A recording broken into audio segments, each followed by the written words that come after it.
하나님 말씀은 사사기 9장 41절에서 57절까지의 말씀입니다. 사사기 9장 41절에서 57절입니다.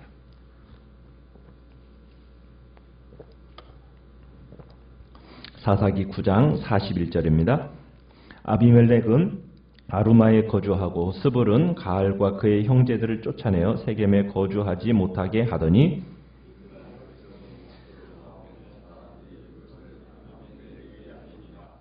아비멜렉이 자기 백성을 세 무리로 나누어 밭에 매복시켰더니 백성이 성에서 나오는 것을 보고 일어나 그들을 치되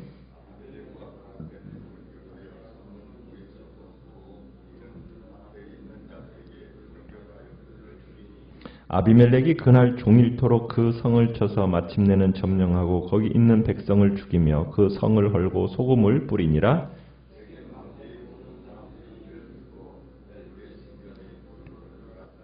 세겜 망대에 모든 사람들이 모인 것이 아비멜렉에게 알려지매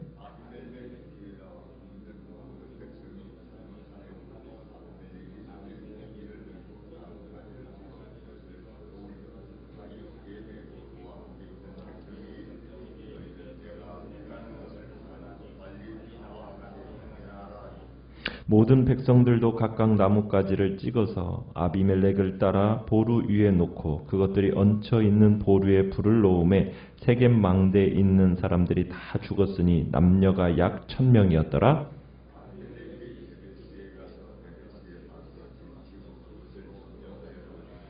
성읍 중에 견고한 망대가 있으므로 그 성읍 백성의 남녀가 모두 그리로 도망하여 들어가서 문을 잠그고 망대 꼭대기로 올라간지라.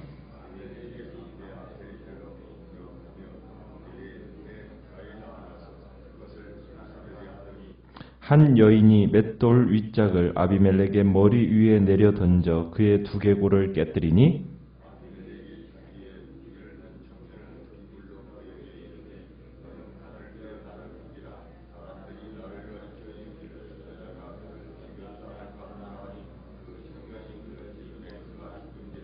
이스라엘 사람들이 아비멜렉이 죽은 것을 보고 각각 자기 처소로 떠나갔더라.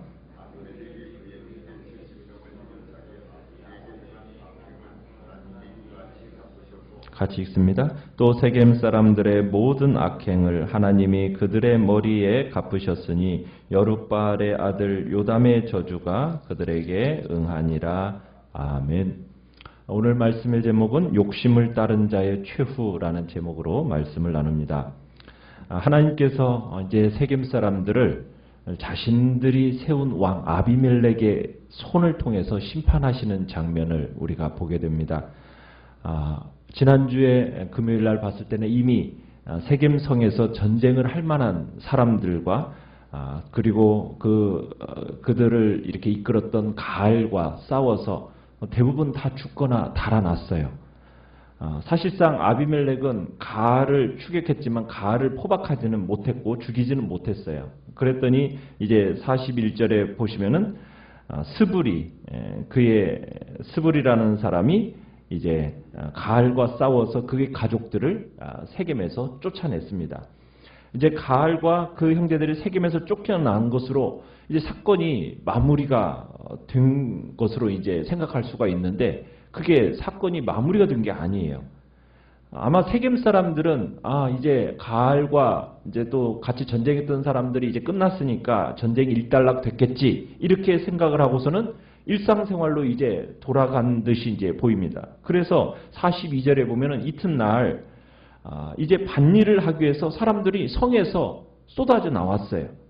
이제 전쟁의 위기도 다 끝난 것으로 생각하고 밭으로 나와서 피해가 얼마나 될까 조사하려고 했던 것 같아요.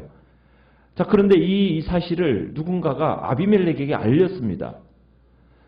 첫 번째 전투에서 승리했고 스불이 이미 가알의 일당들을 다 세겜에서 쫓아냈어요.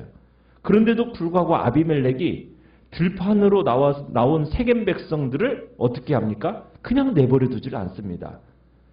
이들이 자기를 저주했고 또 자기의 이 대상들 이렇게 물건을 가지고 가는 사람들을 습격해서 자신의 돈과 명성에 해를 끼친 이 사람들을 그냥 내버려 둘 수가 없었던 거예요. 그래서 아비멜렉이 어떻게 합니까? 43절에 보면은 이 들판에 나온 백성들을 공격을 해야 됩니다. 자기 부하들을 아비멜렉이 세 무리로 나누어서 한 밭에 매복해 있다가 세겜 백성들이 딱 나오니까 그들을 포위해가지고 공격을 하는데 자기를 따르는 한 무리는 성문 입구를 딱 막아서 퇴로를 차단해놓고 나머지 두 무리는 이제 밭에 있는 세겜 백성들을 공격합니다. 무차별적으로 그리고서는 살해해버립니다. 아비멜렉이 전에 여룻바알의 아들 70명을 살해했었잖아요. 그리고선 스스로 왕이 되었어요. 여기서도 아비멜렉이 자기의 권위를 세우자고 하는 그런 의미 속에서 전에는 골육이라고 막 스스로 지켜 세웠던 이 세겜 사람들을 대량 학살하고 있는 겁니다. 그러니까 아비멜렉은 처음부터 끝까지 어떻게 보면 배반의 명수였던 거죠. 참 이런 아비멜렉을 믿고 거사자금도 대주고 왕으로 임명했던 이 세겜 사람들이 어리석었던 거였죠. 세겜 사람들은 참으로 그렇게 했죠. 나는 너희와 골육임을 기억하라 한 이 아비멜렉의 이야기를 딱 듣고서는 그는 우리 형제다 하면서 맞장구 치면서 참 아비멜렉을 왕으로 세웠는데 결국 이 아비멜렉에 의해서 이 세겜 사람들은 다 살해당하고 말게 된 겁니다. 진정한 형제가 뭔지를 모르는 거죠.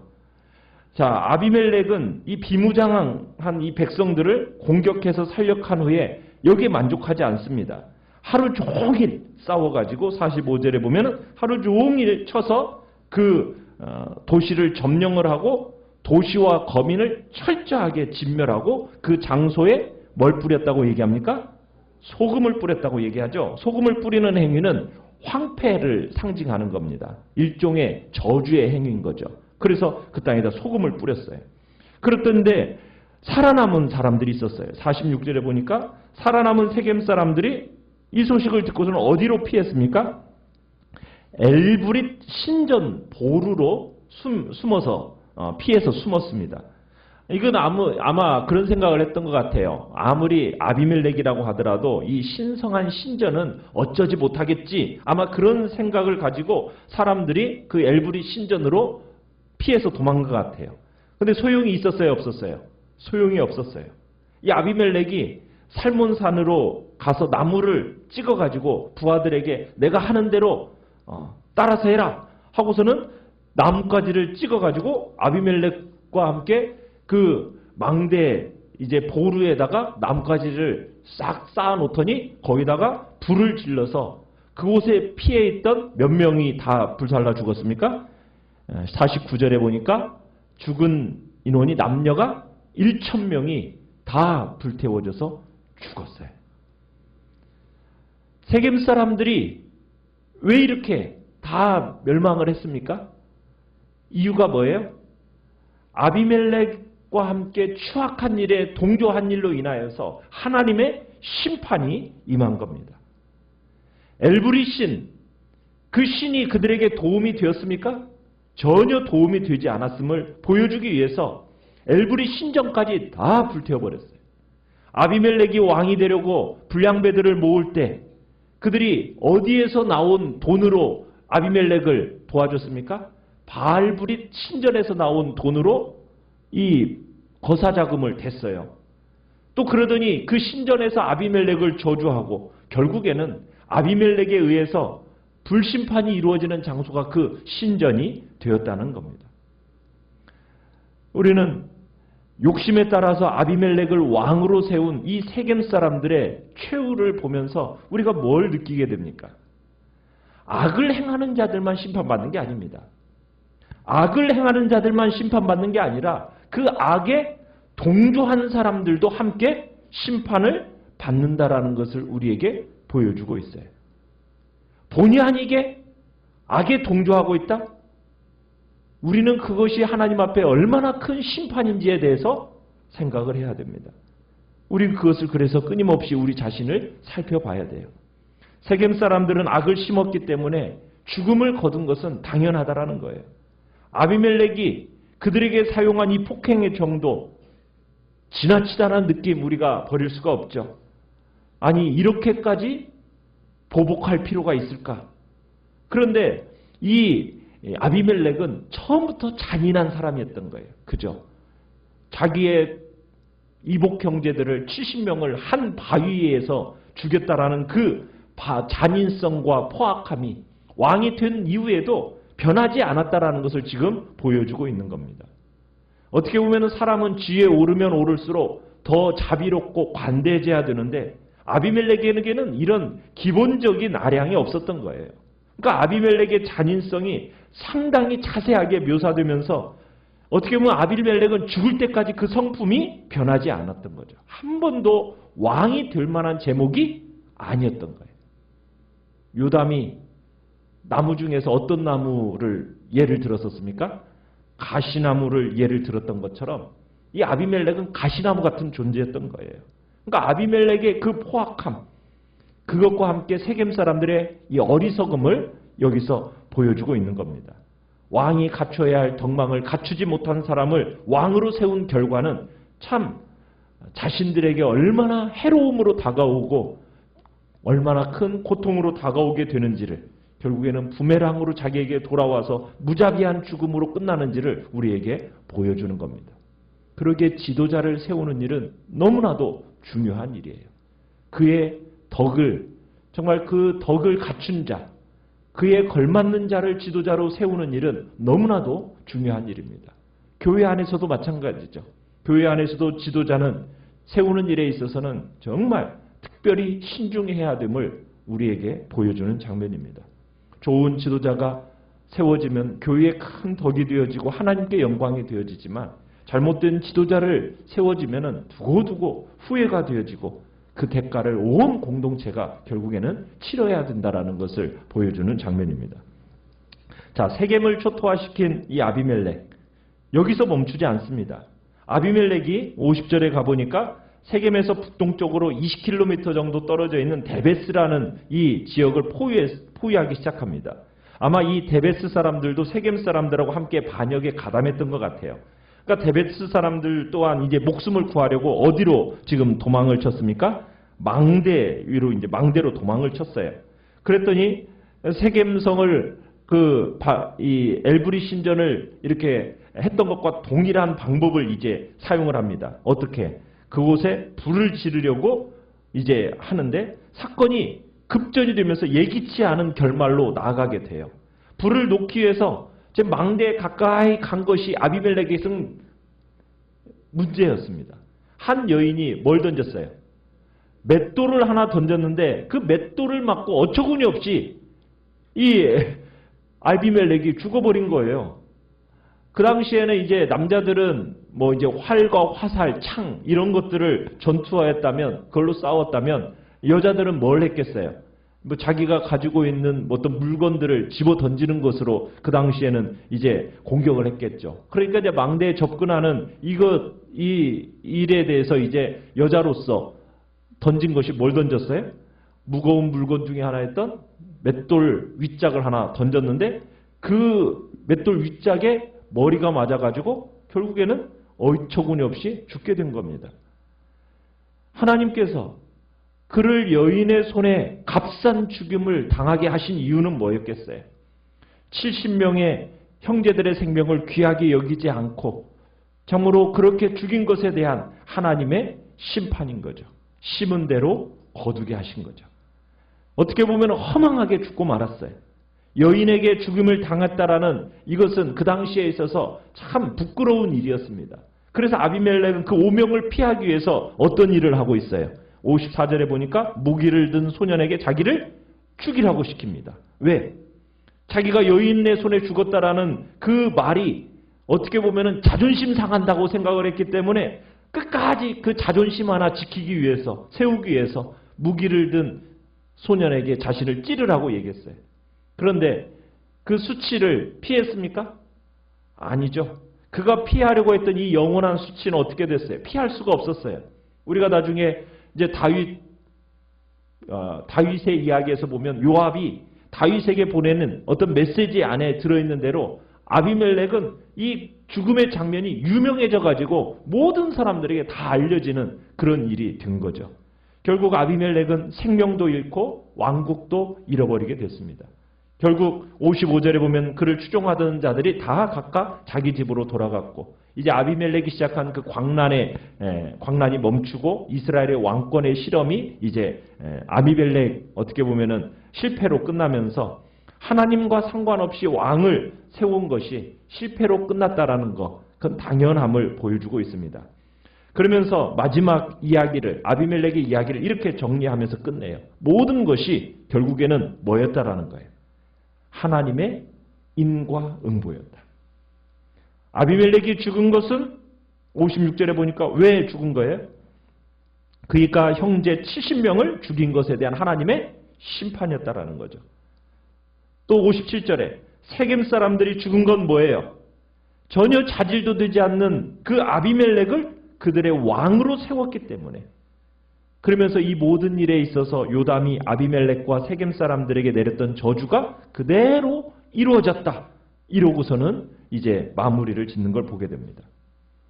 우리는 사사기를 통해서 뭘 볼 수 있느냐 하면 하나님은 가나안 사람들을 포함한 어떻게 보면은 이방인들보다도요 이스라엘 백성을 더 사랑하세요. 그런데요 뭐가 이 얘기가 되냐면 이 아비멜렉의 죽음을 통해서 뭘 얘기하고 있느냐면 이스라엘 사람들이 이방인의 관습, 이방인의 가치관, 여러분 이것을 따라 살아가면은 하나님이 그들을 어떻게 취급하신다고요? 이방인하고 똑같이 취급하시면서 심판하신다는 거예요. 이 경고가 들어있어요. 하나님의 백성이 하나님의 백성답게 살지 않고 이방인과 똑같은 습관과 가치관을 가지고 살아간다면 하나님이 그들에게 동일한 심판을 내리신다는 것을 지금 얘기하고 있습니다. 또 중요한 건 뭐냐면 외부로부터의 위협보다도 어떻게 보면 더 심각한 게 뭘까요? 내부의 위협이에요. 이 사사기의 흐름에서 아비멜렉의 이야기가 기여하는 바는 뭐냐면 결국 이 사건으로 이스라엘 공동체는 어떻게 되어져 가고 있습니까? 붕괴되어져 간다라는 신호탄이라는 거예요. 여러분 우리가 사사기 이제 책이 끝나갈 무렵에는 어떤 이야기가 나오는지 아세요? 내란으로 인해서 베냐민 지파가 생존이 위협받는 그런 장면으로 끝을 맺게 돼요. 공동체의 붕괴가 결국에는 외부의 적 때문이 아닙니다. 어디에서부터 시작이 되는 거예요? 내부에서 비롯된 위협으로 말미암아 공동체는 결국에는 붕괴돼 버려요. 그래서 교회들마다 여러분 오늘날 한국 교회가 왜 이렇게 어렵습니까? 밖에서의 위협이 아니에요. 스스로 내분이에요. 그래서 많은 교회들이 쪼개지고 분열하면서 어려움을 당하게 됩니다. 여러분 내부적인 요소가 더욱 큰 위협이 있다는 것을 우리는 기억해야 돼요. 우리는 무엇을 위해서 모여졌는지를 기억해야 돼요. 우리는 결국 교회는 무엇을 할 때 한 마음을 가지고 정말 공동체로서 세워져야 됩니까? 선교와 전도와 구제입니다. 교회가 이 선교와 구제와 전도를 하지 않으면요. 서로 싸우다가 분열되어서 깨지는 게 결국 교회 공동체입니다. 우리들끼리 서로 잘 먹고 잘 마시고 편안하게 지내는 그 공동체는 의미 없는 공동체라는 거예요. 결국 함께 한 마음으로 선교와 전도와 구제를 향하여서 그렇게 나아가서 외부적으로 나아갈 때 그 교회 공동체가 제대로 세워지고 하나님의 앞에서의 풍성함의 역사가 있는 겁니다. 우리의 관심을 어디로 쏟아야 되는 거예요? 외부로 쏟아야 되는 거예요. 그렇지 않으면 내부적인 어려움만 겪게 된다는 겁니다. 우리 교회는 주님 앞에서 우리 교회에게 맡겨주신 사명을 제대로 감당하고 하나님의 뜻을 실천해 나가는 복된 교회가 되어서 그저 우리의 왕국을 세워나가는 허망한 욕심은 다 되어버리고 오직 하나님의 나라를 따르는 복된 공동체로서 변화되어져 가게 해달라고 기도하며 나가시길 바랍니다. 그래서 주의 교회가 하나님의 복된 거룩함을 이뤄나가는 아름다운 공동체가 되게 해달라고 위해서 기도하시기 바랍니다. 기도하시기 바랍니다.